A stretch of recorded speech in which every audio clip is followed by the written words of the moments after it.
Give YouTube a second to catch up.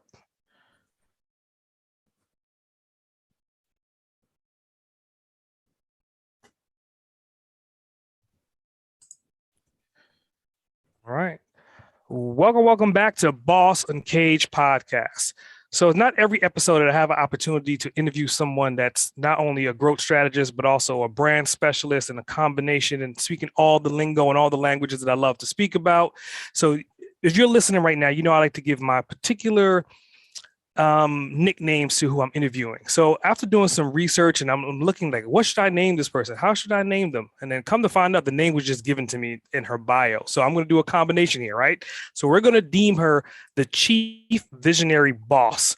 So without further ado, Natasha, the floor is yours. Why don't you tell the audience a little bit more about who you are and what you do? Awesome. Thank you so much. Yeah, I like that. The Chief Visionary Boss.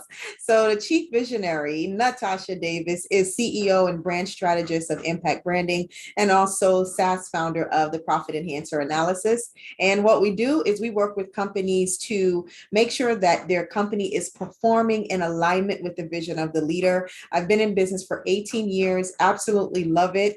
On my hardest day, I still love what I do. Nice.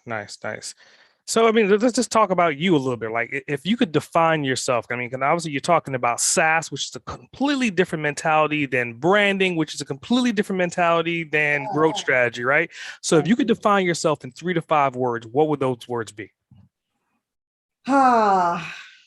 Genuine, beast, creative, intentional, and strategic. Nice. I think you're calling to me when you say beast, like the whole beast mode thing. It's a reality to anyone as an entrepreneur. If you do not have that internal beast that's dying to get out, like everyone I think has it. So for you to say that is definitely a telltale sign of what we're about to really talk about today. So let's talk about like your business. I mean, obviously I think you're at that 3-stage business, right? Like I think you have like a service, but then you have like the software that supports your service. And then you also have like your consultancy as well. So let's just talk about these 3 different business branches. Mm-hmm. So the first branch that we have is the service branch. And the service branch is basically what it sounds like. We provide the consulting service to companies that need that strategic planning support. And because we do the strategy part of branding, that helps us to tie everything together. We're able to tie in the creative side, tie in the strategic side, tie in the development side. So we tie all of that in. We also tie in the training side as well. When we talk about the product side of our company, we do have a product side. We have several different products between published literature, also have an online academy as a product. And as I mentioned, as a SaaS founder, we have a software for the consulting arena to help consulting companies be able to run their company with more efficiency, to get more performance out of it, and to be more profitable. Very nice. So, I mean, with that, let's just talk about you, like historically, right? Like, I mean, you just don't wake up on a random Tuesday and say, I'm going to be a growth strategist. I'm going to fall in love with branding and I'm going to help people. And I'm also going to create a software platform, right? So, like, just take it back. Like, what kind of kid were you growing up? I actually started as a registered nurse. My first profession as a registered nurse, worked in the emergency room, did that for many years. And I knew that I was born to take care of people. And while I was in that journey, I got bit by the entrepreneur bug and I tried to shake it off a little bit. And then I realized, no, this is what you're doing. And so I hit that crossroads where I was still working as a registered nurse, still working with the hospital, but then I was also really embracing my entrepreneurship journey. So I hit that crossroads where I was hungry for entrepreneurship more than I was hungry for being a nurse, but I still enjoyed it.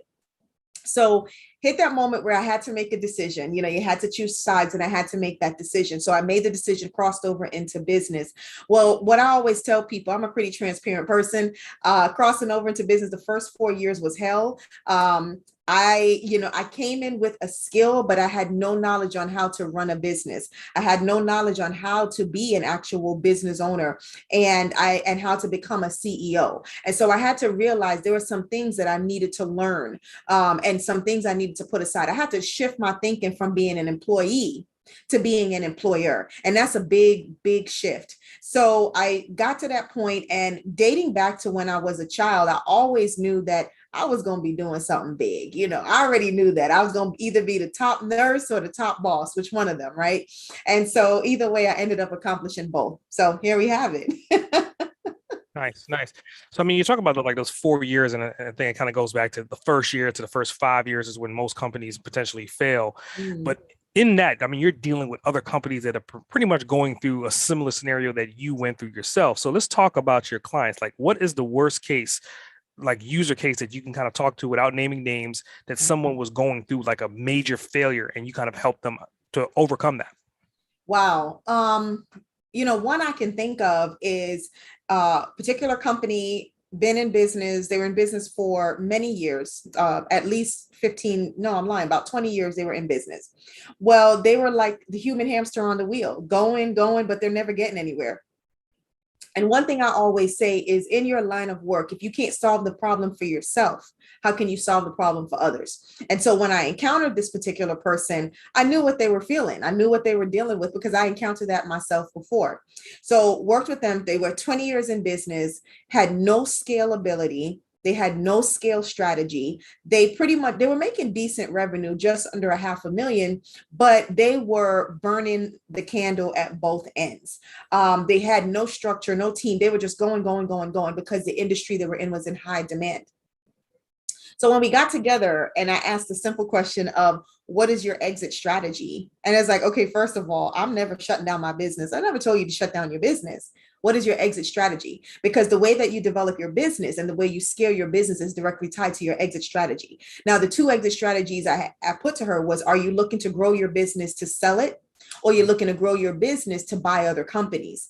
When we defined that decision, that's when we were able to really restructure the business into scale. So fast forward 3 years, we worked with them, had a great time. Company grew by probably about an additional 200%. Not only that, they were able to launch some of the other product lines to do what? To allow the company to truly scale.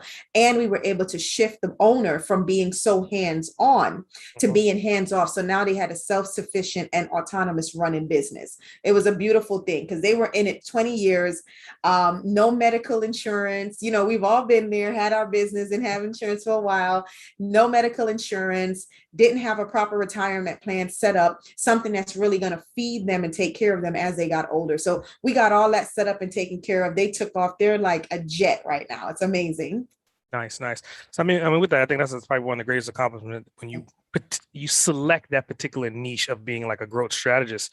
And I think a lot of people don't really understand the definition of what that is, and then you're kind of defining that, right? And you're putting systems in place to kind of have growth, but at the same time have scale, and then that way the owner can kind of step down and not necessarily relax, but have room for somebody else to step in and replace them. And going back to your exit strategy, right? They don't have to be in the business entirely full time forever. So just talk about that a little bit. Like, what systems do you currently have in place for your business? Mm-hmm. So one of the things that I believe in, again, and a company does not run itself. We know that, right? So we have to have systems and processes in place. Systems and processes allows a company to perform with total efficiency. And so some of the things that we have in place, we look at technology. Now, I'm sure everyone is, oh, we know about technology. Well, it's a little bit different. What type of technology is needed for the business and for the industry that a company is in? For example, something as simple as whenever we do onboarding of new teams, right? A small business, according to SBA, right? You're defined as under 500 million and under a certain number, depending on the industry, right? However, when we think about a small business, we're talking about a company that is started and run by an owner, and you're growing it with people. We're not talking about the big, massive companies. So now we have to step back and say, I want to grow my business. What do I need to do? Every time, something as basic as every time we look to onboard a new team member, most companies reinvent the wheel. And so we always try to get them to say, listen, what are the things that you can actually record? That's a key thing. Record it as a training. So it's the same message. The mission and the vision is the same. The service we offer is the same. The clients we work with, like, what we accept, that's the same. The etiquette, expectations, that's the same. Why are we constantly saying the same thing over? Record it. Fast track that trainer, get them into that, let them learn to be self-sufficient. You can train them, they can test on their knowledge, and you can move them along. That's number one. That's a system we have in place. So we record our new employee training, get people plugged in on board. Another thing that we do is we do a lot of automation.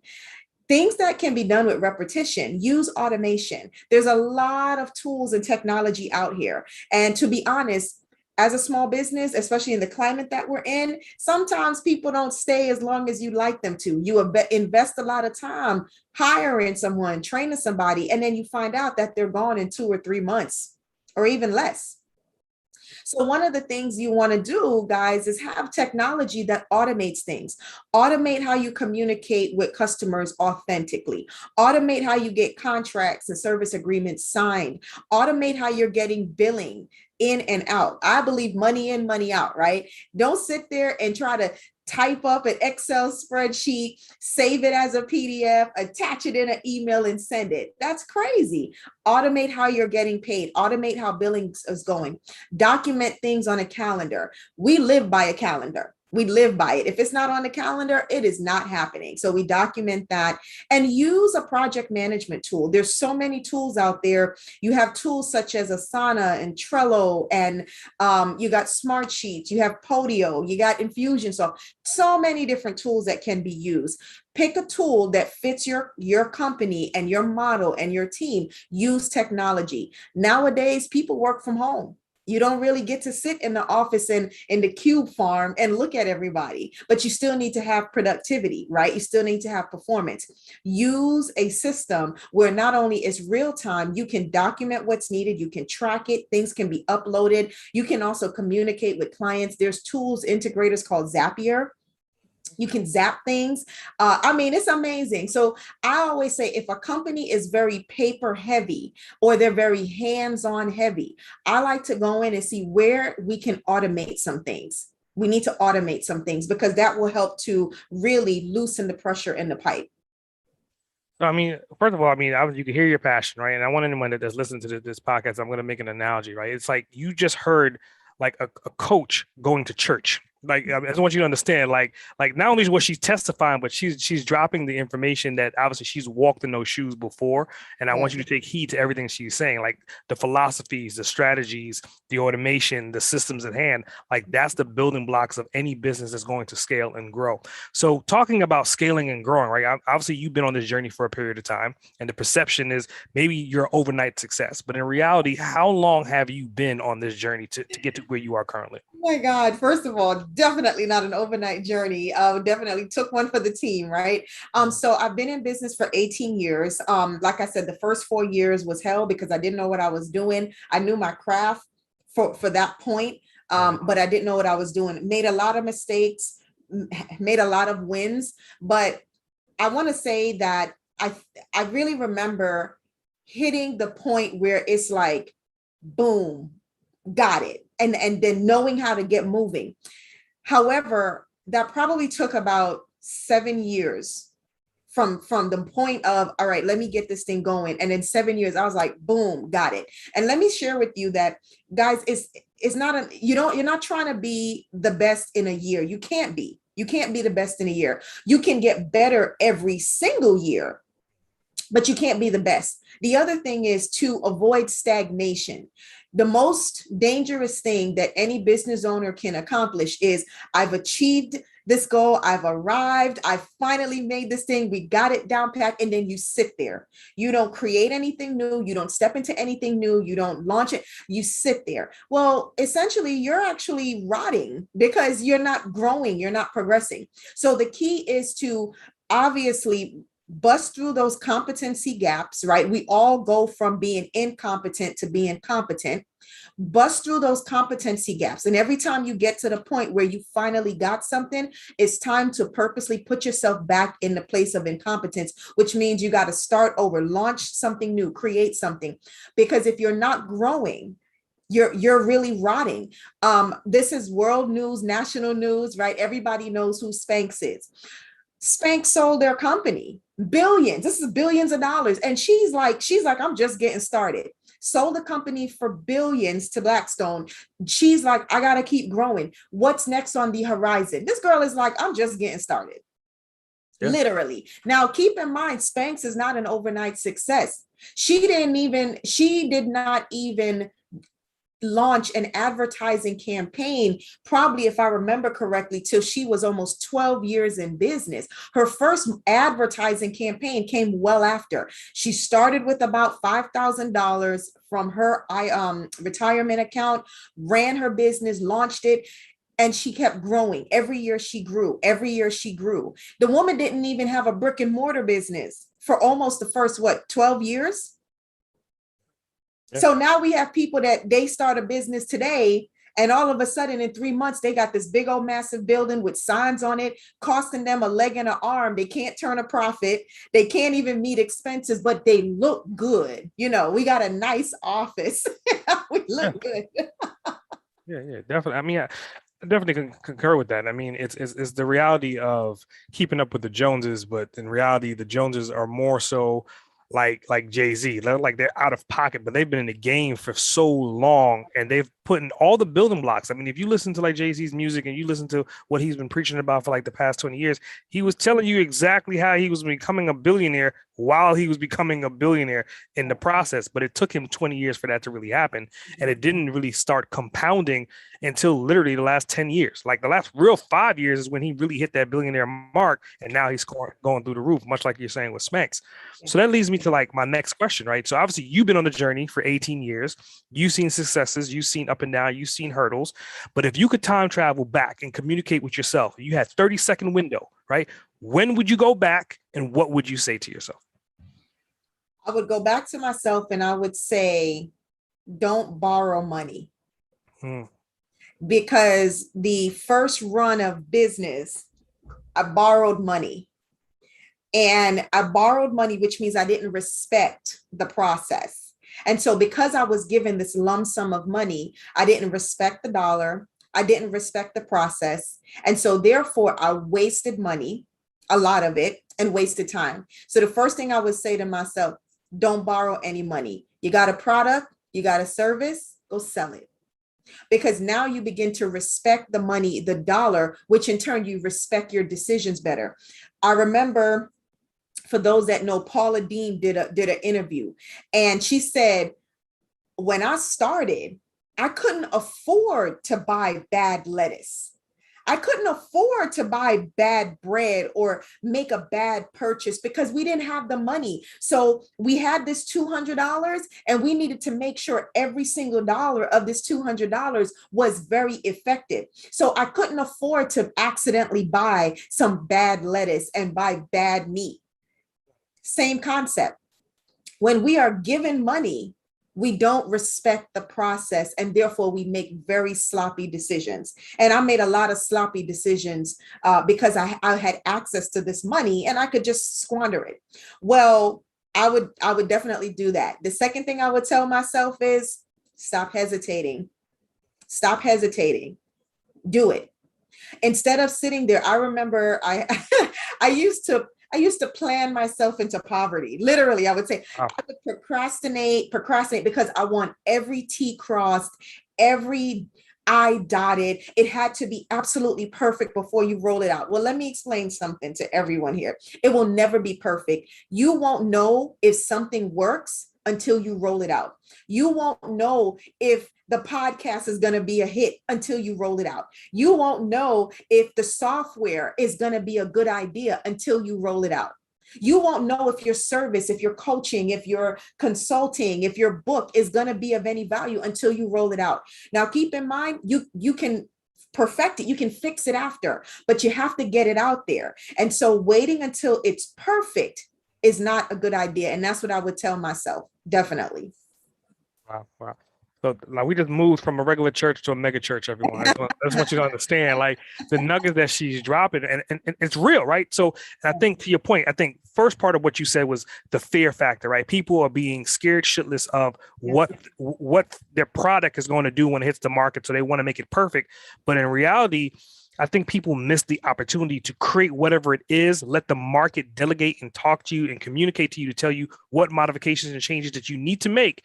And then you rebrand and relaunch that sucker. It could be the same exact product with a new logo, a new book cover, change out the intro, change out the outro, and it's a whole new product for a whole new audience. But now you're talking to that community correctly versus you talking to the other community wrong. Right. Exactly. Exactly. You know, one of the things I say, don't look for perfection. Mm-hmm. Look for progress. If Yeah. you're seeking perfection, you're going to find poverty. You seek progress, not perfection. No one launches anything perfectly. There's hundreds of large companies that we know of. They've made an oops, like, oh, okay, that wasn't a good idea. And then you take it back and you say, okay, what now? The key is to what did we learn from that? What did I learn from this? What did I miss? What did I overlook? You know, things like that. I remember when I crossed over into government contract and started doing business with the government. When I got into it, I had incompetence. I didn't know what I didn't know, but I was introduced to it, so I stepped into it. I didn't have all the pieces of the puzzle together, but I said, you know something, I got to get into this because the opportunity exists. And if I wait and I wait and I wait, I'll never get in. I want a seat at this table. So I brought my chair and I sat at the corner of the table. And when the opportunity present, boom, I put it on the table. But guess what? Was it perfect? Did I look like the other companies? No. Did I have this fancy, you know, proposal that had all the colors and the fancy? No, I had content and I knew what I knew.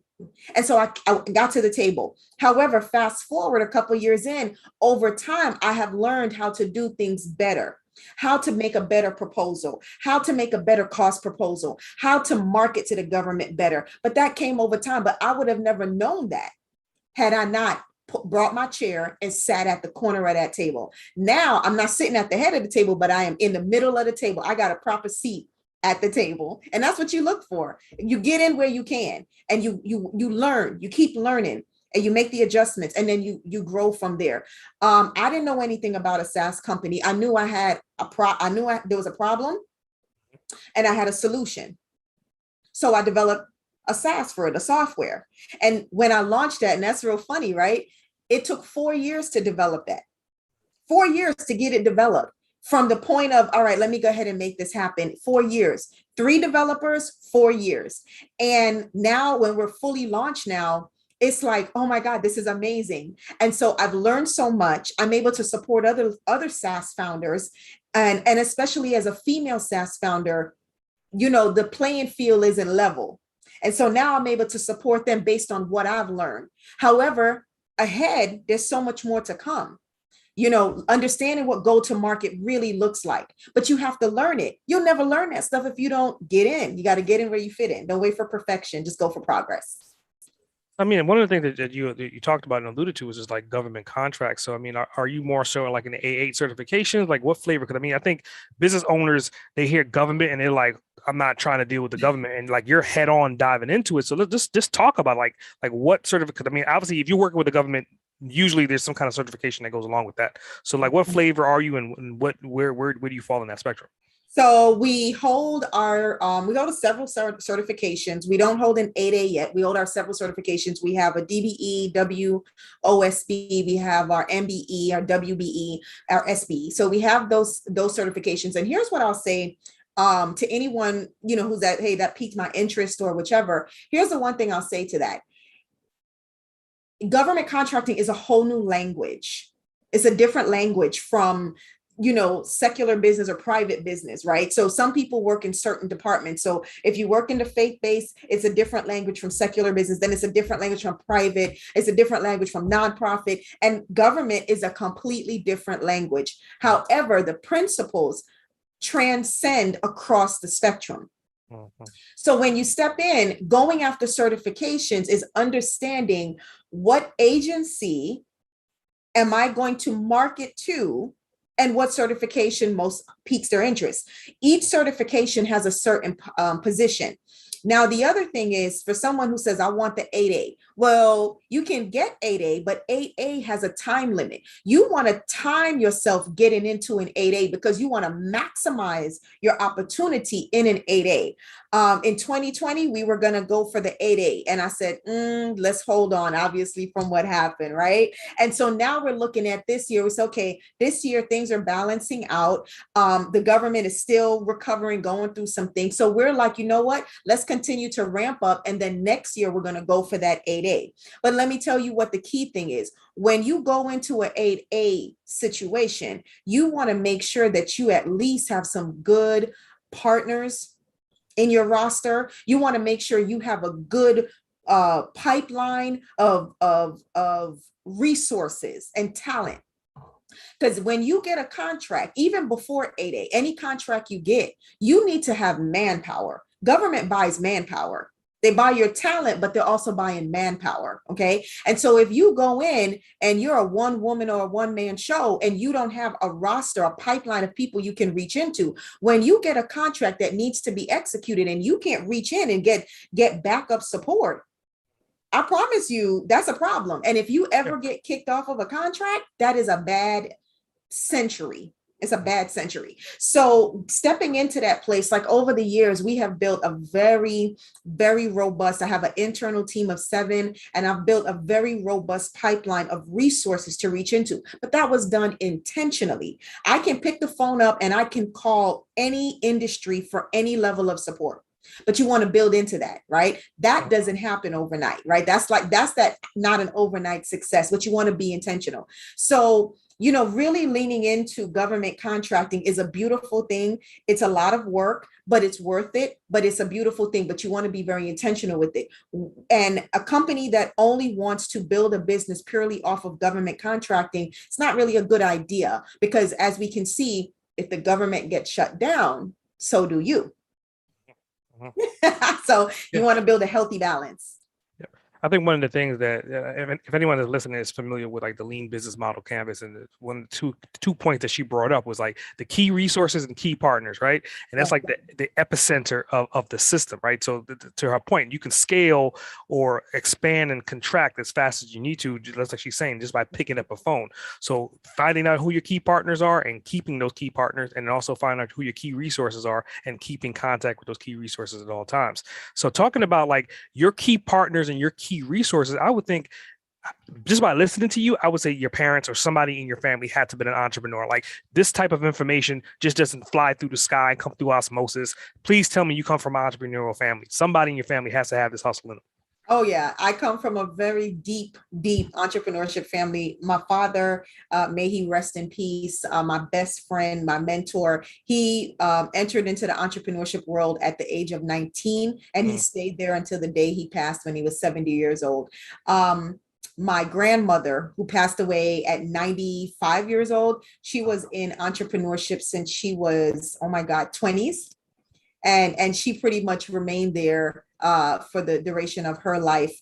I have aunts, I have uncles, siblings, you know, I have 8 siblings, all together is 8 of us. So I come from a very deep, rich family of entrepreneurship. And in that journey, I get to see both sides of entrepreneurship. I get to see full-time entrepreneurship, and I also got to see part-time entrepreneurship. So I knew both sides of the fence here. And I also knew what I wanted. I tried part-time entrepreneurship. It didn't work for me because I was so hungry for full-time entrepreneurship. I wanted a legacy. I wanted to build a legacy. I wanted to make that impact, right? I wanted to make sure that I was doing great things, right? I wanted to bring myself to this universe. And so therefore, full-time entrepreneurship resonated more with me. Now, part-time entrepreneurship is for other people. And also, I like to say entrepreneurship isn't for everybody as well. So I did come from that family. And I do have some family members who are like, no, I don't want entrepreneurship. I've seen it. I don't want any part of it. But I respect them for it, because at least they don't step into territory where they have no intention on really to perform with excellence. Like I say, don't clog the wheel. So I have family members who are like, I respect you guys, but I will never do it. I don't have the stomach for it. You got to have a certain type of about you to be especially full time. You can't be no thin-skinned weakling. You got to be able to take a couple lumps and get up. Like, you need to be able to understand what it feels like to not get paid, not for a week, not for a month, but like a year, like, or two. What does it feel like to not get a paycheck? What does it feel like to go without medical insurance for not a month, but for 2, 3, 4, 5, 10 years? Right. So I'm not saying that is what entrepreneurship, I'm saying that is the reality of it. And if someone is not really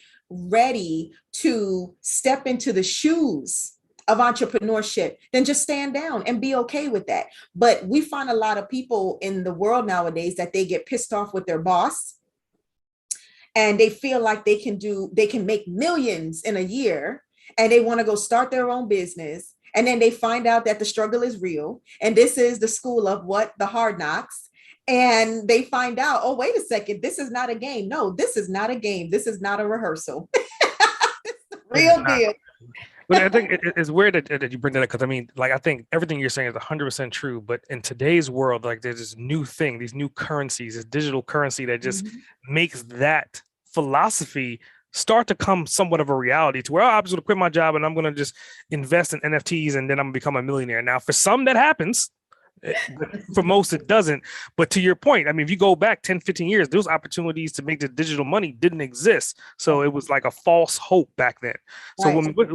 So like, my next question is, like, with that, I mean, like, what's your philosophy between like the digital world that we're in and you're working in versus like the old school bedrock philosophies that we're still running the world today? You know, I'm the old school. Like, I like old school business because it's stable. It's sure and it's stable. However, I'm intelligent enough to know that we have to embrace new age way of doing business. But as a CEO, I have to know how far over I'm willing to go. There's certain things that I'm just like, I'm not stepping into that. You know, again, so many different types of opportunities. There's certain things I'm not stepping into. Like, for example, and I'm not throwing shade on anybody, I'm just saying I choose not to run my business by Cash App. I'm just not doing it. One, when the clientele I deal with, that's just not going to look well. But also, two, as a government contractor, there's no way for me to provide P&Ls, reports. I have no way to do that. So because of the industry I'm in, I choose not to run my business by Cash App. Now, there are a lot of companies that, well, it's convenient. Yes, it's convenient, but you still need to run your business with proper financials and reporting. So I understand that there is a new age. People can start a business overnight. Literally, someone can say, I have an idea, I'm going to start a business, and they can literally be a business, you know, on paper in 24 hours. However, back in the day, that did not happen, right? So now, in order for you to lean in and call yourself a business, there were certain things that you had to show up with. So yes, the opportunity to start a business is faster. However, the funny thing that exists is that even if you start a business using the microwave approach, even if the foundations of business still holds true to traditional business, still holds true. We get tied up as a people and a small business community. We get tied up on the number of likes that we have on social media, the number of views on TikTok. And I'm the type of person, I couldn't care less about that. I care about the number of dollars in my bank account. So if I can't tie them likes and views and followers to a dollar amount, those things don't take that much precedence for me. So yes, we have to be present on social media. Yes, we have to do that, but we also have to be careful about the amount of time that we put into that and the precedence that we put on it. And we forget the foundations of business still hold true, even with all this newness that we're in. Very true. Very true. And this is what it's like. I love these conversations because, like, in my mind, I'm making all these mental maps of different things that you said. And I just want to kind of pull from the forward and bring them forward. So I think earlier on, you were talking about you had 8 brothers and sisters, right? Yeah. So, and then you're coming from an entrepreneurial family. So, like, my next question is like, with that type of background and figuring out who takes a shower, when they take a shower, and who's doing business, not doing business, I can't even imagine. So, in today's world, how are you juggling and managing your work life with your business life? That's a great question. In the beginning, I didn't know how to. I mean, I literally was up till probably 2, 3 o'clock in the morning, took a 2 hour, 3 hour nap, and then I was up again by 6 a.m., 7 a.m. I didn't understand balance. And, as you get older and you start to understand the importance of memories, of family, of self-care, of finding that, I found that's not sustainable, because every year I'm going to get older. Every year I'm getting older. And if I don't take care of myself in my young years, in my older years, I'm going to be broke down. I'm going to be tired. I'm not going to be able to sustain. And one of the things that I pay attention to is me. I need to get my rest. I'm not in that team no sleep life. That was in my 20s. I'm not about that team no sleep. I'm going to sleep. At nighttime, I go to sleep. I get my full 8 hours and then I get up. However, I have a very disciplined schedule. I get up at 5:30, 6 o'clock in the morning. I have a very disciplined schedule, but also I don't work until 11, 12 o'clock at night. I don't do that. So finding balance is important. But the other thing also is I have actually mitigated and debunked the whole concept of balance, because work-life balance does not exist. Trying to achieve balance will stress you out. So what I go for is work-life integration. As an owner of my company, I am given a privilege that many don't have, that have to work in the workforce. I choose my schedule. I choose what I'm doing with my time. I choose to go on vacation for a week or 2 weeks. I choose to be off for the week of Thanksgiving to be with family. And also I choose not to. So as a business owner, I am provided with the privilege of choice, which I didn't have when I worked for a company and I was in the workforce. I was told when I can spend time with my family. I was told that, and I didn't like it. And so as a business owner, I go for integration. I prefer work-life integration. Trying to achieve total equilibrium and balance is not possible, because at any one given time, one side is going to demand more than the other. At no time do you have equilibrium. In business, depends on what's going on. The business may require more. And then sometimes in personal life will require more. When my father passed away 2 years ago, my best friend, my mentor, we talked to my dad 2, 3 times a day. I could not give everything to the business, which I was so thankful that the business was groomed to take care of itself. So I was able to honor my father and his legacy and to mourn without a 2-week time frame or a 1-week time frame for bereavement, right? And so I believe work-life integration is what can be accomplished. Achieving balance is not possible. That's my philosophy. Very, very interesting. I think one of the things you alluded to was just talking about like your regimen being very strict, right? So let's talk about like your morning routines. And anytime I hear someone say they have a strict regimen, and that usually leads me to they start their day off in a particular way or a particular fashion. And I would assume that yours is falling into that category as well. You can correct me if I'm wrong. No, you're right. You're right. One thing I learned is without discipline, you will not grow your business. Mm-hmm. Lack of discipline leads to sabotage of the vision and of the goals. You can't have a lack of discipline. If I have a vision for something, I'll be disciplined. And if I'm disciplined, I'll have the success. Mm-hmm. And so my morning starts 5:36 latest. I'm up. I have what I call is my me time. I have my devotion time. I get to work out. I sit down. We have to respect the pause. And I learned that probably about 8 years ago. Respect the pause, respect the quiet. I will sit down in absolute quiet and just allow the universe to download to me, because it is in quiet time that the greatest evolution and revelation happens. And so in the morning time, and I'm not talking about a 2-3 hour thing, I'm talking about 30 minutes, just sit down and be at peace, drink my little coffee. I have my devotion time. My workout time is better in the morning. I found that out. I am not disciplined if I wait until the evening to work out, because it won't get done. So I have to work out in the morning time. My work day starts promptly at 9 a.m. Not 10, not 9:15, not 8:30, 9 a.m. That discipline transcends also to clients. I don't have clients texting or calling me or emailing me with the expectation of a response at 6, 7 o'clock in the morning or 8 o'clock in the morning. And in the same respect, I don't get that 9, 10, 11 o'clock at night.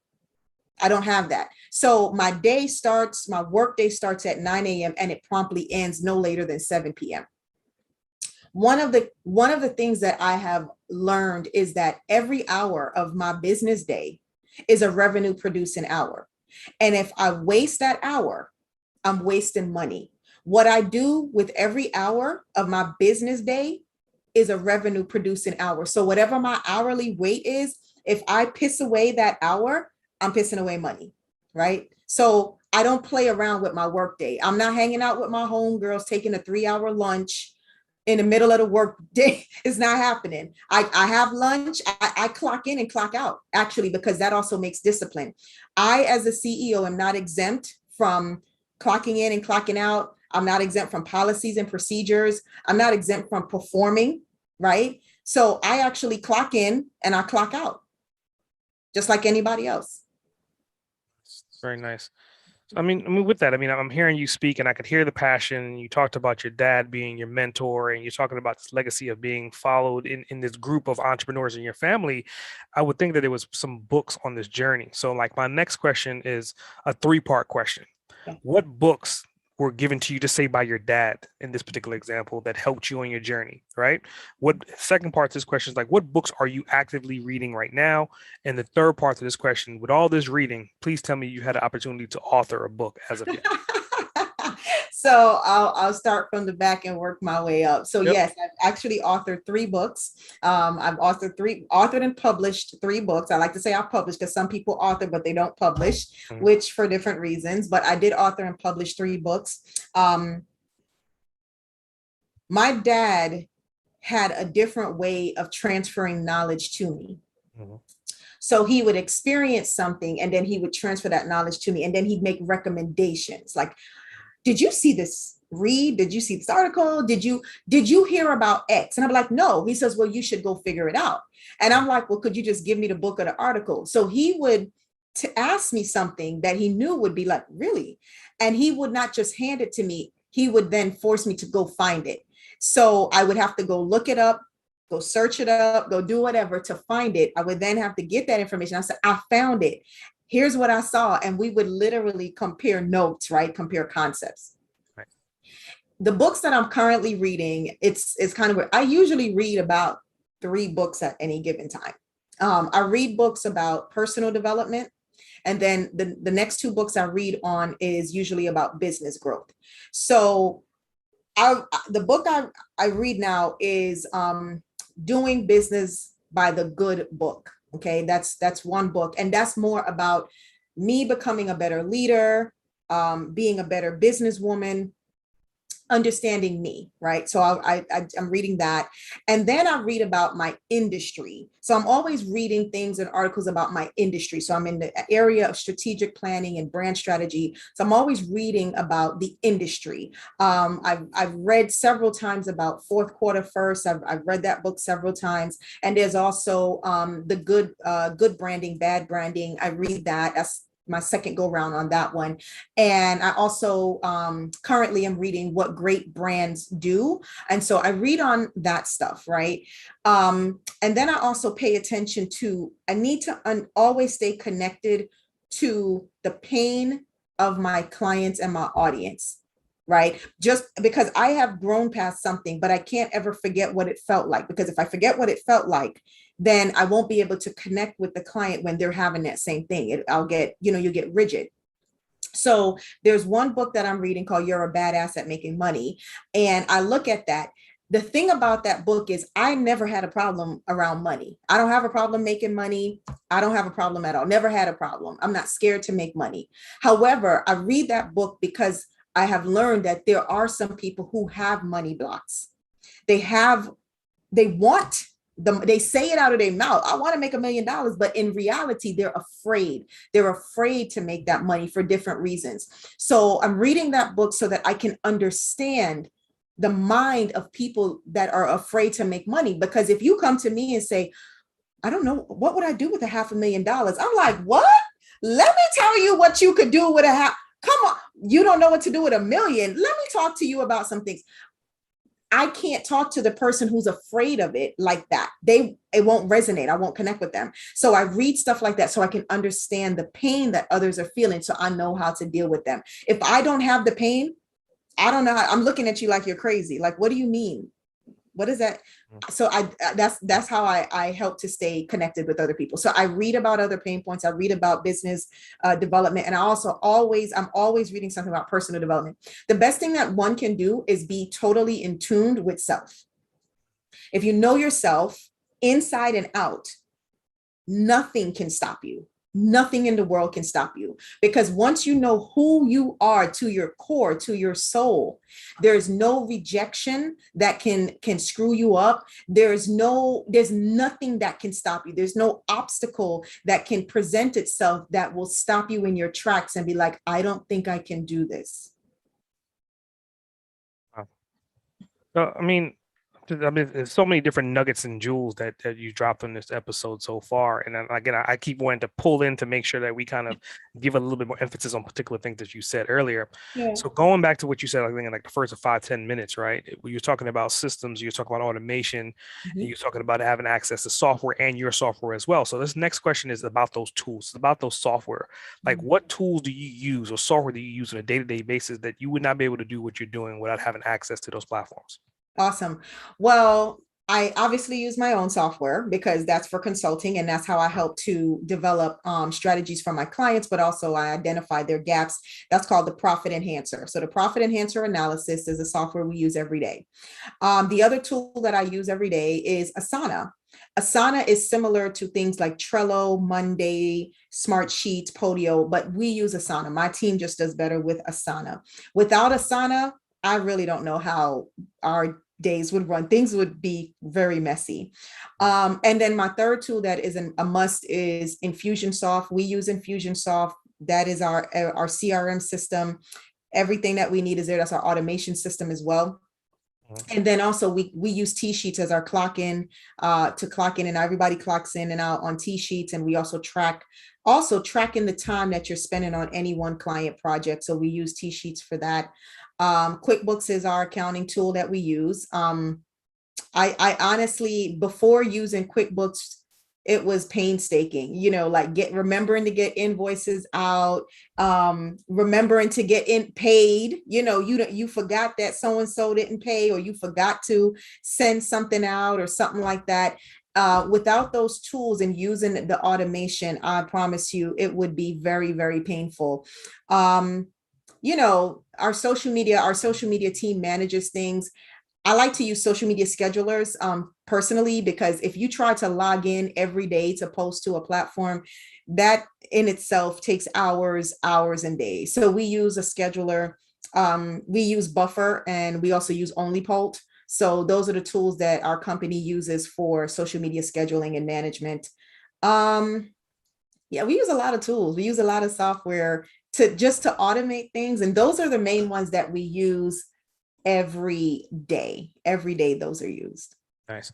I don't think people realize, like, as strategists, like that's part of what we do in a sense. Like there's a lot of talking about telling you how to do things, but the software is really like the gift to the where this is how you can do it at scale and not Yes. have to hire 25 people to do everything Yes. that we're trying to educate you on.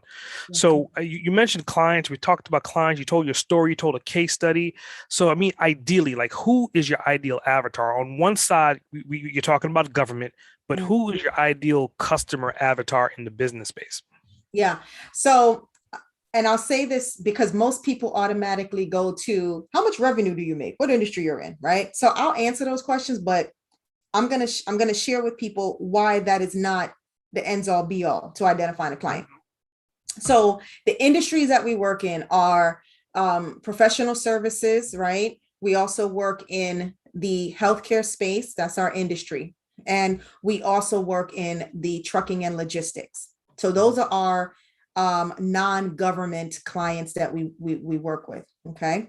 When we talk about a revenue threshold, the reason I don't really lend that heavy to it is because we started working with clients that were making less than 100,000 and we scaled them to making over $300,000 and upwards. So I'm not hell bent on, and that's something that I had to learn as well, because many people would step in and if the company's not making $1 million, but you know what? In the reality, you have some companies that if they just got the support, they could grow. So I'm not hell bent on revenue on to accept the client, but there are some thresholds, some parameters, right? A trucking company, for example, to be honest, a trucking company has to have at least 6 trucks or more. They have to have at least a fleet of 6 or more, because otherwise they won't be able to appreciate the level of service that we can bring. Then you come over to healthcare. Medical practices generally are doing anywhere from 300,000 and up. A decent practice, let me put it like that. And the practice really does need to have at least 3 medical providers. Okay. And then you have a professional service business, which could be consulting, IT, HR, anything like that. That's the tricky industry, because again, as a service-based company, I've had companies that came to me that were less than 100,000 and I was able to scale them. I've also had companies that came to me and they were making 17 million and I was able to scale them and plug money leaks. So that's the trickier side. It just really depends. Now here's the pain that most people come to me with. The owner feels like a human hamster on a wheel, going, going, going, and they are not hitting margins. They're not hitting targets. They're not hitting goals. They know that something is wrong. They just can't put their finger on it. They are spending more time and they're getting less production, less results out. The other area that people end up coming to me with is they may be making good money, but it's the same exact revenue every single year, plus or minus a couple thousand. They never get past that window, that ceiling. They keep slapping that ceiling. They never get past it. A company that gets to the point where they don't have any documented strategy, no business plan, no strategic plan, no operating budget, no operations, no processes, no systems, those are the clients that end up coming to me. And generally speaking, it is always tied. They're just tied in so many ways, because the owner will say, we need more customers and da da da da da. We're not making enough money. We need more customers. And I will always end up finding that the reason why the business isn't moving has nothing to do with customer acquisition. It has everything to do with systems and processes. There's no plan. You got 10 people and none of them know what the plan is. Everybody's doing their own thing.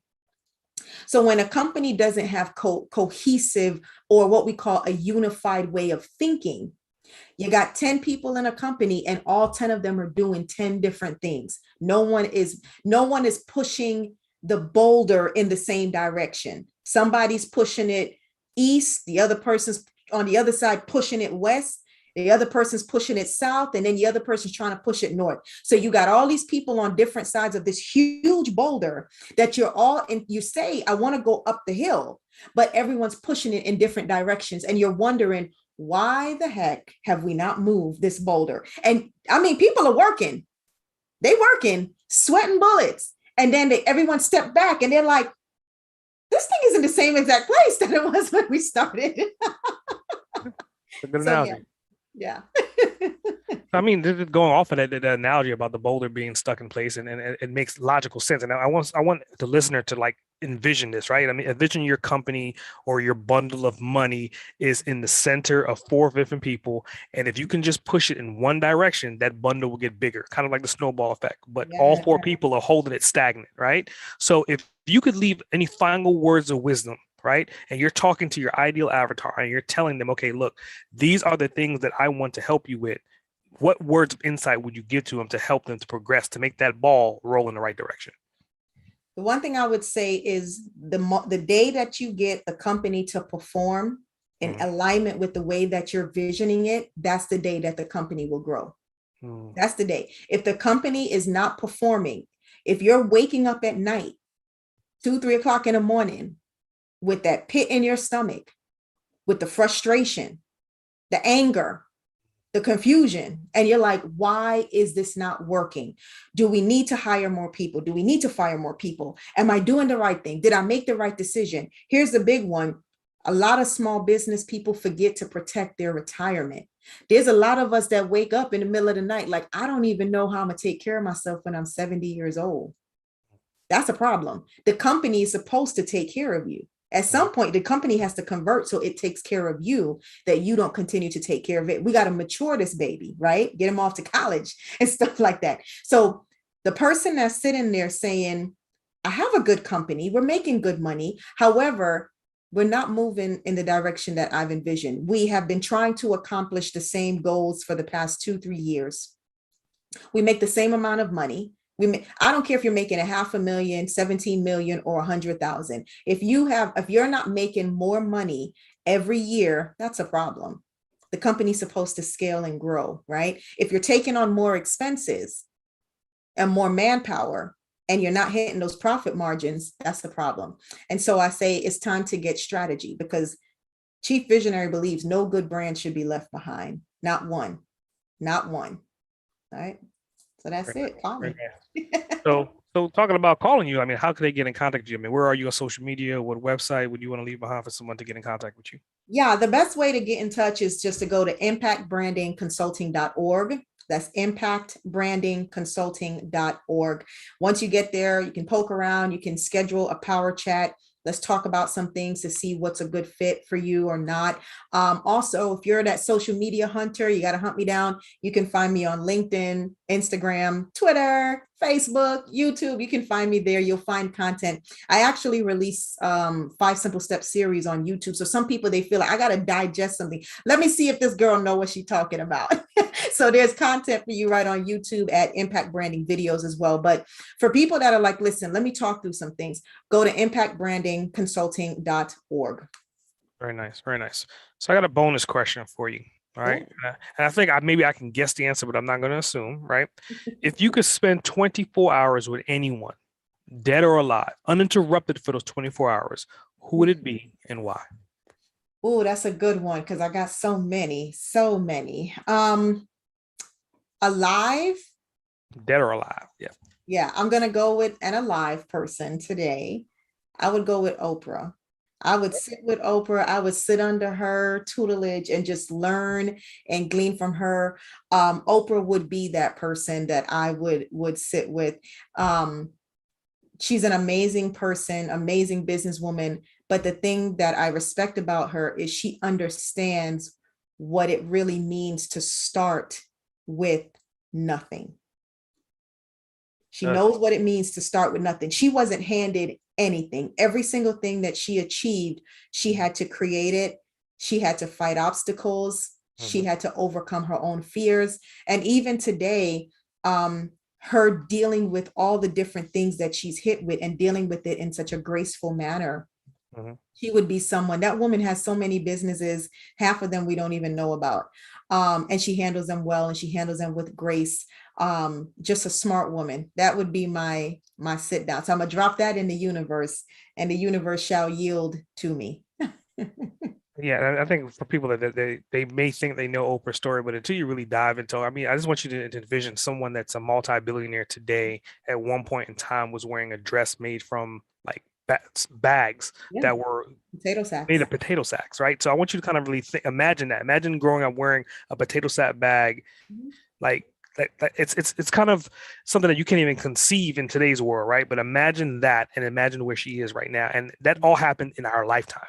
It In wasn't our a time, yeah. hundred years ago, it wasn't 300 years ago. She's still alive and well. This all that happened in our lifetime. So it Yeah, could definitely be done if you're motivated in the right direction. yeah. So in closing, right, I always give an opportunity whoever I'm interviewing, and then you're a hell of an interviewee. I Thank want to you. give the microphone to you. The Boss Uncaged podcast is now yours. And I want to see, do you have any questions that you would like to ask me? My goodness. Well, you know what? I would love to understand your journey to Boss Uncaged. A journey. It's funny when I get that question because it's so short in comparison to like my real journey, right? So again, my journey started like around 2000. I got a degree in graphic design and it was great and I understood the creative side. Then I went back to school, got a degree in web design and multimedia and I was like, cool, now I have these two different things, but they didn't teach me how to monetize, how to grow, how to scale, how to strategize or any of that. They were making me more of a button pusher. Mhm. And at the same time, I went through a divorce and I got primary custody of my son. So I was like figuring out like, what's my next steps? What am I really going to do? So I decided to kind of create a business early on, working through that business. And then I started going into other companies. I worked for Apple, worked for Comcast, and I was literally just going in for 6 months here, 30 days here, and I was just picking up their systems, picking up their strategies, understanding how they were doing their call center at Comcast, and understanding like what does the center look like behind for the Apple Genius Bar. And I'm pretty much getting an MBA by through osmosis going into these environments. And I've done all these different things, and I became an insurance agent, became a travel agent. So all these different factors of sectors were all happening at the same time. Fast forward to 2018, then I had a stroke. And Mhm. when I had that stroke, it was like, okay, dude, I think you bit off a little bit too much to chew. You put your hands in too many pots at the same time, Yeah. getting all this information and growing this metropolis. And I looked over to my son and my girlfriend at the time, who's my current wife, and I was like, okay, what's next? And she was like, well, it's time for you to brand yourself. You've been branding everyone else and doing all these strategies for everyone else. Now it's time for you to become who you're going to be. And that's when I rebranded myself from Chanel to SA Grant. And from then until now, I've had an opportunity to write 8 books. And then I've also created the Boss Uncaged podcast literally just February of last year. So in the past 16 to 18 months, I've taken a brand new concept from everything that I've learned 18 years before, repackage it and rebrand it into where I am today. I love it. Well, congratulations to you, boss. Congratulations to you. That's an excellent journey. But I love that you're sharing that because again, that's a testament to nothing happens overnight. You put a lot of sweat equity in to being where you are today. So congratulations to you. Definitely honored to be in the boss pool with you. Definitely honored to do that. So thank you for what you do in the universe and for what you bring into this universe. So thank you. Yeah, and it was definitely a pleasure interviewing you. I mean, I love interviewing people in general, but I mean today was just a special treat. Like when I saw like your background, I'm like, we're on the same spectrum. It's about to go down. So I definitely appreciate that for sure. Awesome. Thank you so much. It's been an honor. No problem. SA Grant, over and out.